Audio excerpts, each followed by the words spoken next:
महाराष्ट्र राज्याचे उपमुख्यमंत्री तथा अर्थमंत्री यांचं आज सकाळी विमान अपघातामध्ये दुर्दैवी निधन झालेलं आहे।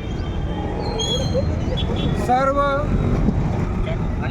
कंधार शहरातील सर्व पक्षीय व्यापारी बांधव, शेतकरी या सर्वांच्या वतीने या महाराष्ट्राचं लाडकं नेतृत्व यांना आदरांजली वाहण्यासाठी आपण या ठिकाणी सर्वजण जमलेले आहोत। कैलासवासी अजितदादा पवार यांना या ठिकाणी आपण श्रद्धांजली अर्पण करणार आहोत। अजितदादा पवार यांच्या आत्म्यात शांती लाभो व त्यांच्या आघात झालेला आहे, हा आघात सहन करण्याची ईश्वराने ताकद देवो ही आपण ईश्वरचरणी प्रार्थना करूया। या ठिकाणी अजितदादांना श्रद्धांजली अर्पण करणार आहेत। तरी या ठिकाणी परमेश्वरराव जाधव हे आपण श्रद्धांजली अर्पण करा। आज शिवसेना उद्धव बाळासाहेब ठाकरे पक्षाच्या वतीनं आणि सर्व तालुक्याच्या वतीनं मी त्यांना भावपूर्ण सर्व महाराष्ट्राला कुणालाही खरं वाटायसारखं घटना नव्हती, परंतु त्या ठिकाणी अशी अकस्मात अपघात हा या महाराष्ट्राच्या धगधगत्या कणखर नेतृत्वाला रोखोक राजकीय पक्षातील पदाधिकारी असो, चुकला तर चुकला म्हणणारा, अधिकाऱ्याला धारेवर धरणारा आणि जाग्यावर डिसिजन घेणारा असा महाराष्ट्राचं खूप मोठं नेता भविष्यात एवढं मोठं भरीव महाराष्ट्रात कधी भरून न निघणारं असं या महाराष्ट्राचं नुकसान झालं। महाराष्ट्राचे उपमुख्यमंत्री आदरणीय अजितदादा पवार साहेबांना कंधार तालुक्याच्या वतीनं, कंधार शहराच्या वतीनं, शिवसेनेच्या वतीनं मी या ठिकाणी भावपूर्ण श्रद्धांजली वाहतो। आज सकाळी उठल्याच्या नंतर एक वेदनादायी घटना ऐकण्यास आली आणि खऱ्या अर्थानं आजचा दिवस महाराष्ट्र नव्हे देशासाठी हा काळा दिवस आहे।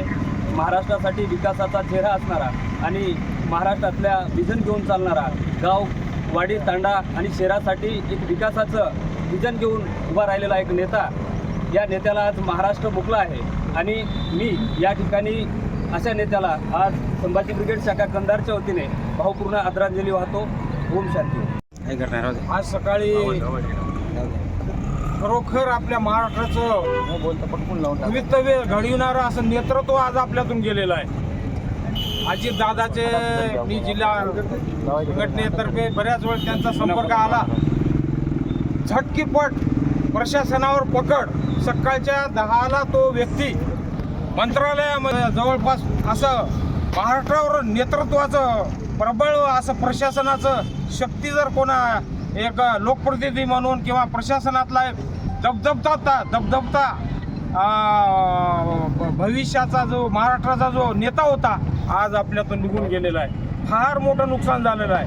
आणि दररोजच्या नित्यनेमाप्रमाणे अजितदादा सकाळी 6 वाजता उठून त्यांचं जे दैनंदिन काम असते त्या पद्धतीनं बारामतीकडे जिल्हा परिषदेच्या निवडणुकीच्या प्रचार सभेला ते निघाले आणि मुंडे साहेबाचा ज्या पद्धतीनं त्यांचा सत्कार होणार होता त्याच पद्धतीनं प्रचार सभेमध्ये त्यांचं सुद्धा त्या ठिकाणी सत्कार होऊन त्यांच्या गळामध्ये मोठ्या पुष्पहार पडणार होते। पण आज दुर्दैवाची गोष्ट आहे, अजितदादाच्या छायाचित्राला आपल्याला पुष्पहार या ठिकाणी घालावं लागलेला आहे। सगळ्याच्या संवेदना या ठिकाणी जागा झाल्या। जरी आम्ही भारतीय जनता पार्टीचा कार्यकर्ता मला जेव्हापासून करतो त्यांच्या विचारांना आम्ही कधी विरोध केला असतो, पण त्यांच्यासारखा धाडसी आणि धडाकेबाज नेता आणि शासनावर कठोर असं प्रशासक आज आपल्यातून गेलेला आहे।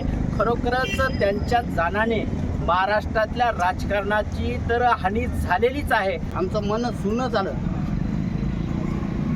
या महाराष्ट्रातच नाही तर संपूर्ण आपल्या देशाचं या ठिकाणी मोठी हानी झालेली आहे। आज खरंच एवढं मोठं दुःख झालेलं आहे की हे दुःख भरून न निघण्यासारखं आहे। माझ्या वतीनं व माझ्या कुटुंबियाच्या वतीने व कंधारवासियाच्या वतीने भावपूर्ण श्रद्धांजलि अर्पण करतो व मी थांबतो। तरफ से ऐसी न्यूज़ लगी कि महाराष्ट्र के लोकप्रिय उप मुख्यमंत्री अजितदादा पवार